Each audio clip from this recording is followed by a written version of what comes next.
Hi everyone, welcome to the SEN Sustainability Show. This is your host Faiz. This podcast is about understanding social entrepreneurship and sustainability and how we can affect our communities and ultimately change the world. Thank you for listening in. And joining us today is David Anasagasti, a Miami-based street artist better known as Ahol Sniffs Glue. Is that right? Yes, sir. Yeah. David's unique art project, which is called Geographies of Trash, has not only captivated art enthusiasts, but is also making a significant impact in his community. Through his art, David addresses pressing issues like waste pollution and sustainability while contributing to the achievement of the Sustainable Development Goals or SDGs. He also teaches entrepreneurship at the Florida International University or FIU through the Radcliffe Art and Design Incubator as the artist in residence. And I was privileged to have met David by chance in Miami while I was cycling in the Miami heat. And as fate has it, we are here today continuing our conversation. Okay, let's dive into his inspiring journey and explore how art can drive positive change. Welcome to the show, David. Thanks for having me, dude. This is really cool. Thank you, thank you. And first of all, beside the introduction I gave about you, maybe you can say a few words about yourself to the listeners or the audience today. They may Yeah, be, cycling or running or doing something. So please. yeah, dude. So everything you said was like spot on. I mean, obviously there's like more in-depth things with everything, but a lot of the things that I do are, harnessing the momentum and stuff that we've built up, like, and working on one thing to the other. Some idea comes up, shifting a little bit to that, but always having a million things running at the same time. Me getting into the Radcliffe, I don't have no degree. They brought me on as an outsider to teach, to the Art and Tech incubator to show Mm-hmm. them how I work, which is apparently an entrepreneurial creative. So they brought me on first as an artist in residence. It was based on a podcast first because I was like a little bit ahead of the game with the NFT stuff from these digital Mm-hmm. things that I used to make back in the day. So their podcast led to the piece getting translated to a Polish magazine, which led to me getting invited to be an artist in residence, which brought me to be an entrepreneurial mentor. So like the project itself was incubated there. All these different things that happened, same way that we met. That's The right. chances of one thing that led to the other thing, and being aware of these things at any given time to see what we can use to not like have to work twice as harder, and things like that. So yeah, I mean, Yeah. my life Yeah. has been like that. I didn't go to art school or nothing like that. So everything has just been like hammering it away, drilling it. And the bike consumed me, as of recently, through the first Rafa collabo, which Mm-hmm. led to me getting a bicycle. And with that same mentality was like, well, I already paint on stuff. I already like getting around town. I'm already needing to get excited about getting on the bike. So why not string it all together? I pitched it to the incubator and they were all about it. They were hyped up because it touched on everything from mental health to an economic, like its own little environment of like people trading trash and doing favors for each other with the trash, and the Mm-hmm. NFT side of it, which was relevant in order to continue to elevate the trash. It was like all these things were there.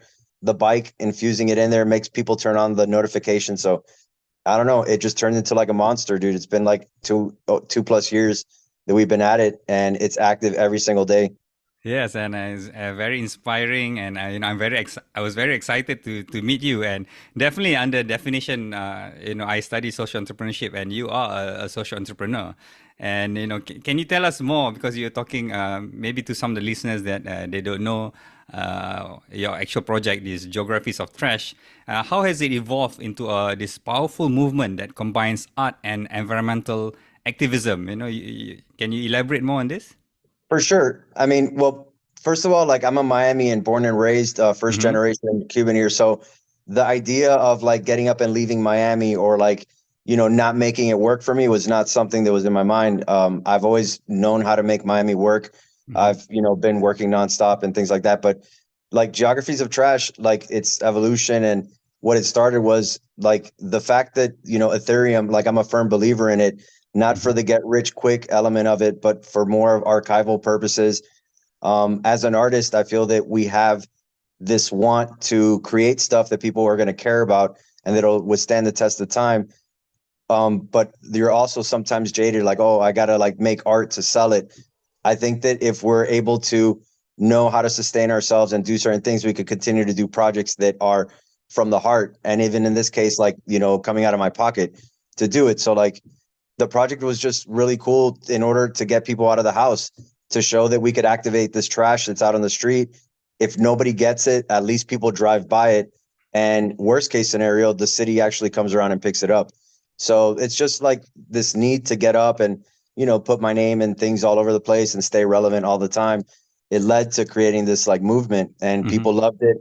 It, you know, the relevance of like the whole crypto thing and stuff like that, and showing people how to like democratize the art collecting process was something that it was very poetic, you know, like Robin Hooding it, like the people that are buying the canvases that are the supporters that, you know, put the money in my pocket, or collabos like with Rafa and things like that, Mm-hmm. allow me to continue to never forget about where I came from. And democratizing the whole art collecting process was a really cool thing. Like if people could look past the fact that it's on trash, they have a unique, one of a kind piece of trash that's actually art, you know, and then me further giving them the NFT of the piece with all the metadata of when it was made for free. It kind of like, it throws out that whole thing of like, all right, well, where's the catch type of thing. It's like, no, you don't have to pay for anything. Like we're doing the whole thing, you staying active, staying involved, and being part of this community and helping it grow and keep like democratizing it to any Yes. extent, you know. That's why like when I saw you showing interest in it, I was like, man, I gotta like get this dude a piece of trash, because the fact of it going with you was like, all right, this is awesome. Like exporting Miami trash, like as an art project, it's pretty awesome, you know.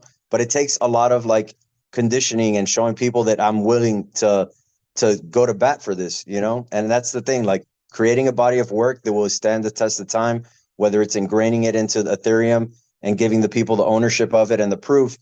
But even further, like just every chance that I get to try to include the project, you showing interest in it, I was like, all right, I'll jump in the podcast. I'm down to do it, you know, like all these different things. Like it, but it's I know that I'm making something happen. And I don't know how much of an element that it's really saving the world, but it's definitely not creating new problems. And if anything, it's getting people outside of the house. It keeps me getting on the bike. Mm-hmm. It also brings up the conversation of like, what is the currency? Like, just because I'm not getting the money up front of it, somebody else is getting something of value, which they're encouraged to sell it, trade it, do whatever they want. But I'm getting a currency of being able to get on the bike, which is what caused me to get sober, you know? So like putting things in certain situations, which allow me to get back on the bike, keep the project going, keep people hyped up, and making this movement right under the noses of like our city, you know, like they can't stop it, you know? That's pretty Yeah, cool. I understand. The main thing is you're creating a social impact for your community. And when you say, you're being recognized by cities. I think yesterday was you mentioned to me the third time you've been proclaimed as Yeah. Geographies of Day Trash, and that must be really exciting. Well, To it's oh my bad. Look, well, yeah, no. it is like it is really exciting, right? Like, but if you break it down in the scheme of things, like it is a piece of paper of Mm-hmm. the city acknowledging that we're doing something, which we would be doing it no matter what. So in a way, we're using the proclamations and chasing these achievements, and you know, locking down geographies of trash day throughout different sectors of Miami Mm-hmm. as a way of further embedding the project. You know, like now, whether it's next year or the year after, these days are going to pop up and it'll be like, oh, today's Geographies of Trash Day.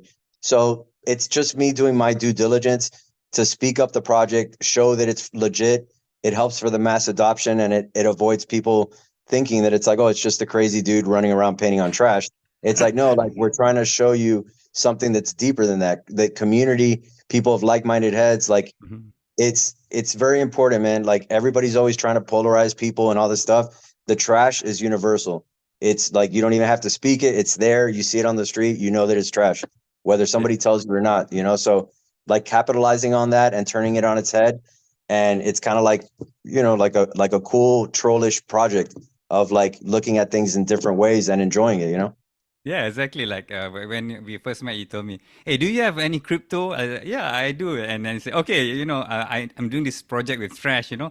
And at first, I didn't quite understand. So, your unique street art project basically encourages people to find and collect this sort of litter or trash and that you paint on.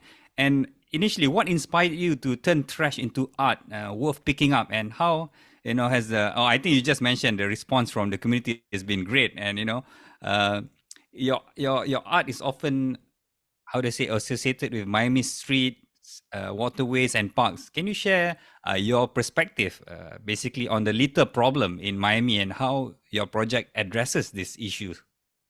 Well, I mean, like I would assume like in every big city, there's like, litter and waste and things like that. Mm-hmm. There's a lot of it. I mean, we have water everywhere, so like the beaches are, dirty a lot, Mm-hmm. and they do make efforts to try to clean them up, but like there's really no explaining why there should be a big couch or an old stove in the middle of the street. And I Exactly. think that it's kind of like of all the different places that people could leave things, just like whether they're in a hurry or they don't care. So I feel that by me drawing attention to it, it's a way of me showing like the absurdity of like what is really there. But you can't blame people for like not caring. You know what I'm saying? Because Mm-hmm. like life is hard. People are trying to worry about where their next paycheck's going to come from, the difficulties of stuff. And if they're worrying about like where their next meal is going to come from, they're not going to care about like what the dirt is like right across the street. But if you could get Understand. people involved and show them like, yo, we're all a part of this. We're having fun with this thing. It's art. Okay. Like you've seen my art everywhere. All right. You Yes. know that it's worth something, the canvases and this and that. Then they could kind of correlate one thing for the other. And the more that you drill it in the off season is how I'm able to, retain people throughout the year. Like if it's like just, I don't know. Like I know I'm Yeah. jumping all over the place. I have a I really no, bad. I know, but I think the main catch, when you draw or you paint your artwork on the stretch, is that the value it has on the NFT, and that is something that I didn't quite understand before this, but after meeting you, I went deep into trying to figure out NFTs, and the Geographies of Trash project has extended to the digital realm through the creation of NFTs. And NFTs are, our listeners, our audience, is non-fungible tokens.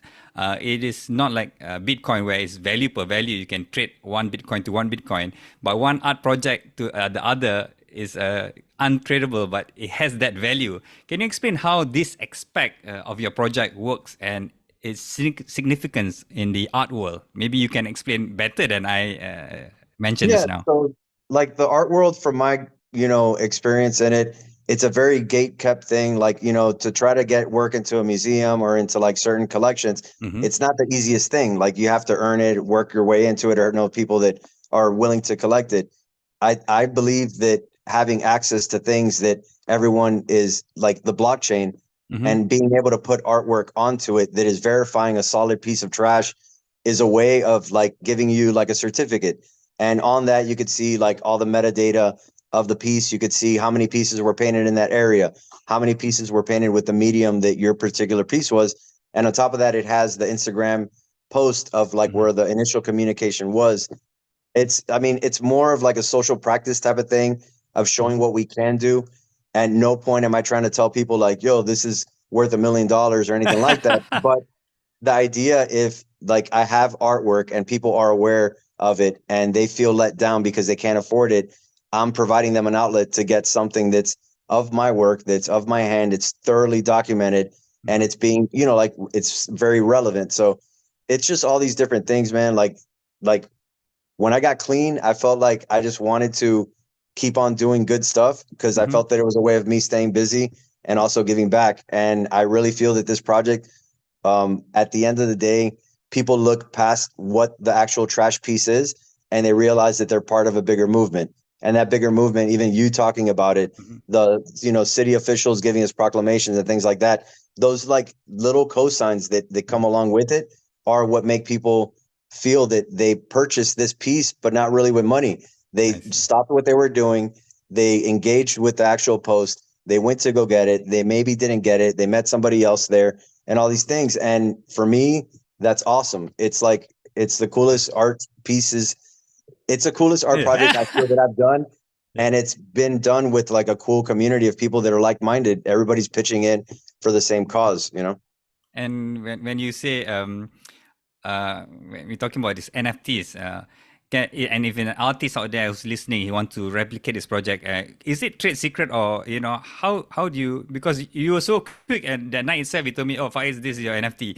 Do you work with the university and have a sort of software or something that writes this NFT codes, or how No, does that no? So there's like on OpenSea, like OpenSea is like Uh-huh. the market that has it, and that's where I make the NFT from. And when I like, Oh, so I go on the computer, I take the original post and like mhm. I get all the metadata from it and I embed it into I the see. thing. Like so every time that you do something on Ethereum, like any movement, you have to Hmm. pay a gas fee. The gas fee could range from $2 all the way to $100, but I see. it's on a proof of stake right now. So it's not like how it was before that, that it was not environmentally friendly or anything like that. It's, I don't know, like it's, it really is attainable to anyone that Oh, wants to do it. So it's like what I tell people is like, if you're going to paint a canvas, you got to buy a canvas, you got to buy paint, you got to do all this stuff. In order to make an NFT, you have to pay the gas transaction in order to embed it onto the blockchain. But once it's there forever. And if somebody has the physical piece, the NFT of this particular project is seen as like a proof of a certificate of I see. authenticity. Okay, So so like, yeah, technically you could separate them. You could sell or trade the NFT or the physical piece. We don't put any restraints on the people.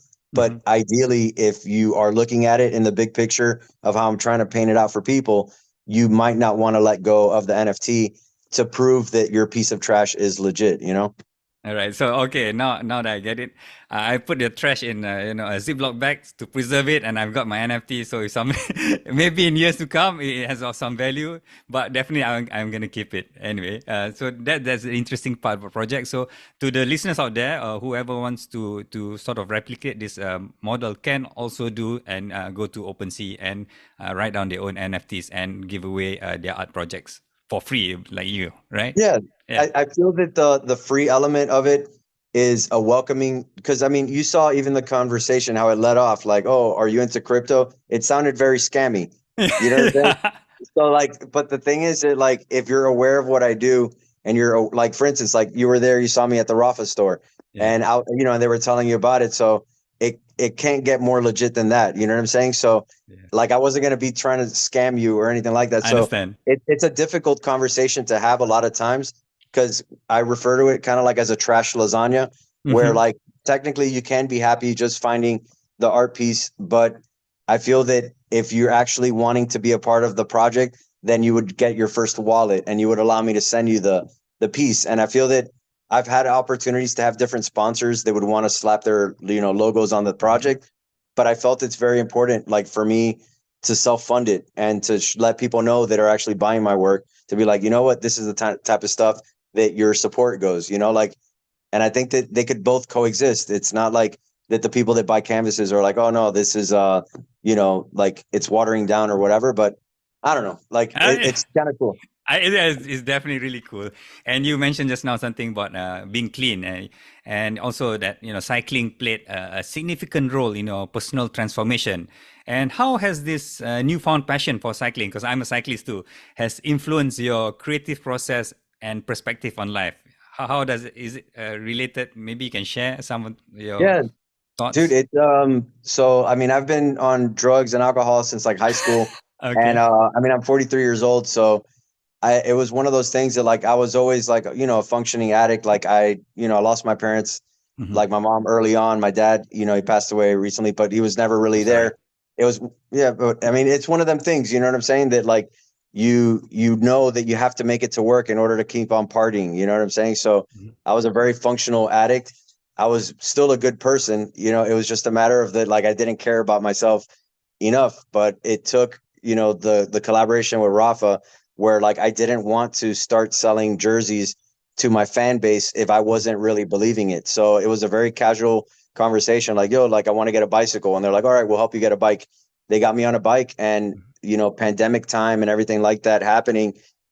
People were still buying art. It was a really weird time, like with everybody going through hard times and, losing their jobs, not knowing what the future was happening. And I'm there selling artwork and it was awesome. But like, I also started thinking, I was like, man, like, this is kind of crazy. Like I'm gonna kill myself. Like by like I'm here selling artwork.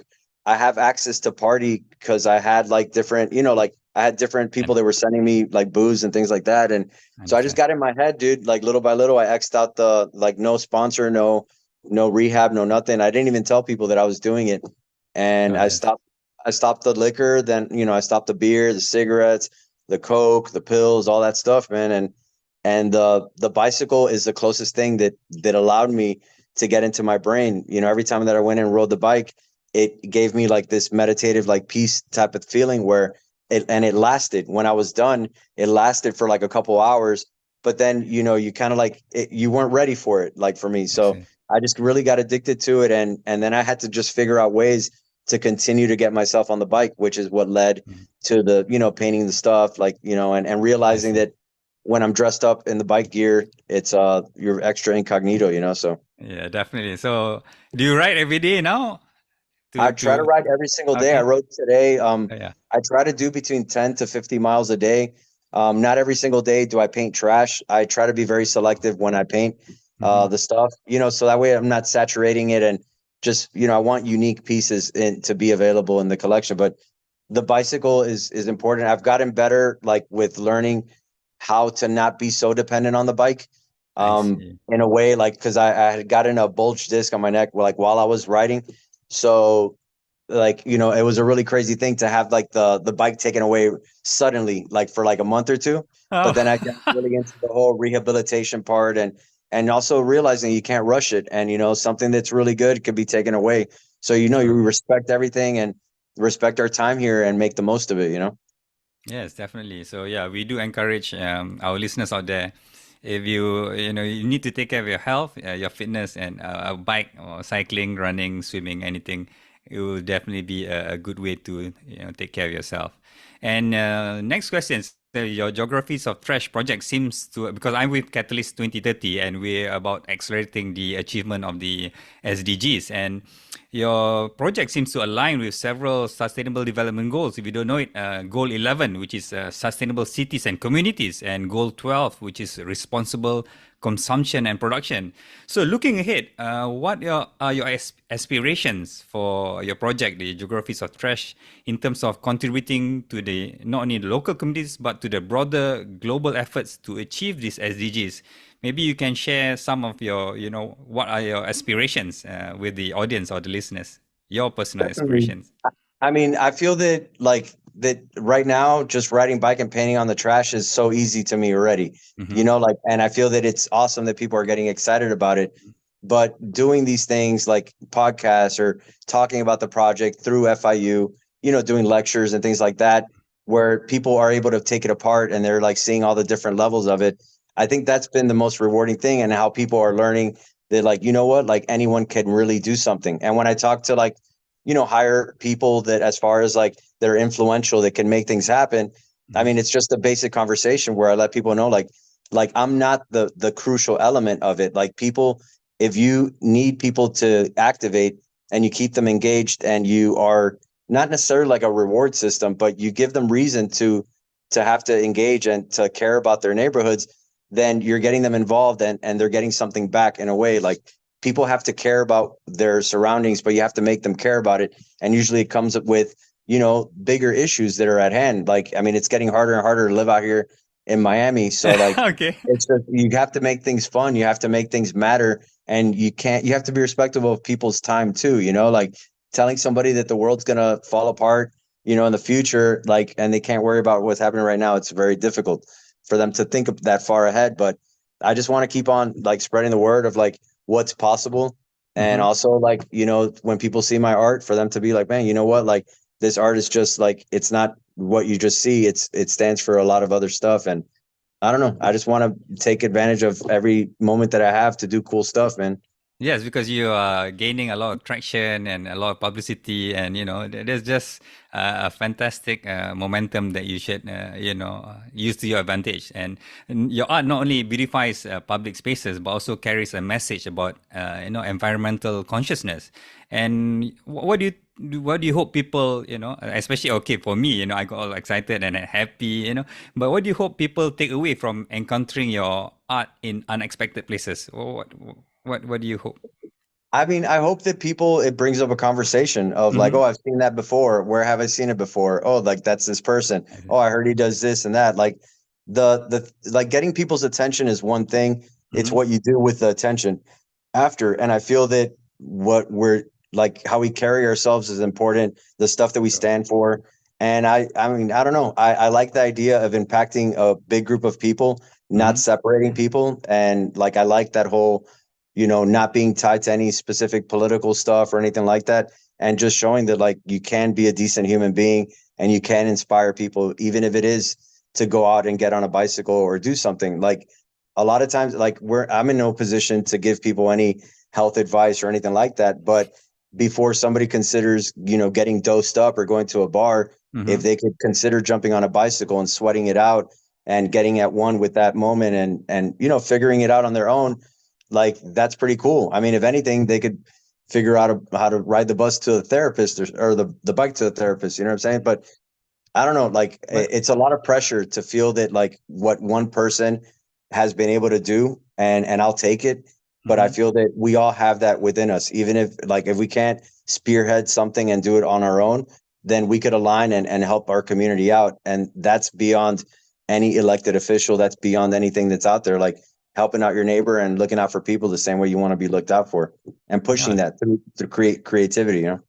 yeah, definitely. I feel inspired, and I have the same thinking last time. When you say that, it might be easier for someone just take a bike and instead of choosing to get drunk or what. Like when I deal with kids in my community, and we want at first just to change, inspire just one kid. He could be a doctor. He can become somebody important in life. An engineer.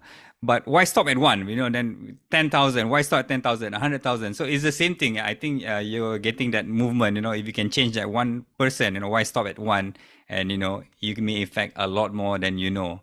So it all starts with your intention, and I think your intention is great there. And I I, think I know I it take starts with, oh my bad. I was gonna say okay it starts with yourself too. Like through. you can't expect to be better to other people if you're not better to yourself. And you're not like it's kind of like that, putting on the mask on before you try to save the airplane. You know what I'm saying? Like you have to look out for yourself and be the best person. Cause like something as simple as an engagement of somebody that you ran across, or you met in the elevator or something like that, and just like you could brighten somebody's day just with a simple like just not being a dick. You know what I'm saying? Like, I understand. and that's the thing. Like, it's not like, oh, I got to drop like a lesson plan on somebody. It's like, no, let me just be a better person and that's it and see what happens. Exactly, and I think we come to the end of the show. I've taken a lot of time, and I really appreciate. I know it's 9 p.m. in Miami, it's 6 in I'm in Los Angeles actually. And the final question is, what are your goals for the future of your art project? What do you see yourself doing in the future? Because now I would like to uh, try to find out, pick your brain on your vision. Yeah, man. I mean, for as far as geographies of trash, I want to keep on drilling it. I want to Mm-hmm. keep on getting as many recognitions and accolades for it, and for it to be this self-sustained, art project that came out of COVID and came out of all these things that were out in the open, and we just mashed them all together. As far as like the future, like it's just continue to do cool stuff, keep aligning with cool brands that are doing stuff that I feel that is enough to push it onto my fan base, Mm-hmm. and just being accessible to people. Like when it comes to if somebody's like a collector of mine, and if somebody believes in me, like I should be able to give them the best of myself, not just with the art. And I think that's the new way, like eliminating the middleman and being the middleman. And you could still have people working with you, but you're your main entity. Like that whole DIY-ness of Mm-hmm. like handling yourself and looking out for each other is something that I just want to keep on pushing. And I don't know, dude. I just want to keep on hammering away and do cool stuff and sustain myself and help show people how to sustain themselves too. Well said there. Well said that. And thank you so much for being on the show, David. And just a quick recap today, David Anasagasti, or a bit of a tongue twister there, our or the Miami superhero, like I always think it is. And through his work, he's able to drive changes within his community, and how every action that we take may have a rippling effect. So you might think about it, our listeners are there. You too can change the world or your community. And if you're listening, you can always think of ways to drive positive change within your community with a similar project like Geographies of Trash. So do follow David on his IG, which is Ahol Sniffs Glue. I'll put it down in the show notes. And also, you like to be involved in our movement, Catalyst 2030, do go onto our website, become a member. We are there supporting the SDGs. It's catalyst2030.net. And do join me next time as we explore the world of social entrepreneurship and sustainability. Do subscribe to my podcast and stay tuned for the upcoming episodes. Together, let's make positive changes one episode at a time. Thank you, David. Thanks for Oh, being on the show. dude, for sure, man. Thanks for being awesome, dude. I You hope you too. like it. Stay cool. Take For care. sure. I got to link you up with FIU too. So that way, Oh, because yes, you're doing a lot of definitely. cool stuff, and that way we can figure out how we could bridge the gap, dude. Definitely. I look forward to it. Thank you, Got it, David. bro. Have a All good one. right. Hit me up whenever. Okay. Good night. Peace. Okay. Bye.